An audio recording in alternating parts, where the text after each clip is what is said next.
We're here working on judo, and we're working on the hip throw. So you can go under the arm to do the hip throw, or you can go over the head as you go. So again, we talked about this in the Osoto drill. The grip, I want to have the sleeve, and on this one, I can either have here, I can have overhand on the back of his lapel or on the back of his back where I'm going to get the most power, or I can go underneath the arm. If I go underneath the arm, the one thing I want to make sure is that I don't get choked. So I don't want this hand to come up high and then expose my throat. I got to make sure that my arm is here tight, even if I lift this hand up. So the basics of this move, if we go under the arm, I'll show you under the arm. But the main thing with my feet is I want to make sure that when I'm fitting, my right foot's going to come just to the inside here. I'll just do the feet for a second.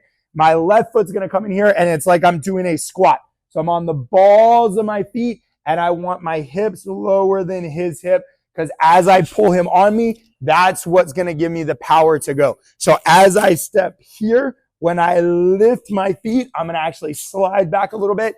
And then once I feel him laying on my back and his feet come off the ground, that's how I know I can throw him. So this is a lot of times a little bit harder, especially someone smaller versus a bigger guy. So I'm going to have to really use more of my force. So again, I'll do under the arm first. So I'll fit a couple times. So this would be one. And I want this hand to come out like I'm looking at my clock. So I want to make sure I'm pulling this out and I'm looking at my watch when I do it. So that would be one. I'll fit two. And then I'm going to throw on three. So when I throw, I'm going to lift him up and then over when I go. And that's the hip throw. I'll show you one time with the overhead grip, because the overhead grip is going to be almost the exact same. This is still going to be looking at the watch. I'm reaching over here, but now I'm going to pull the head this way.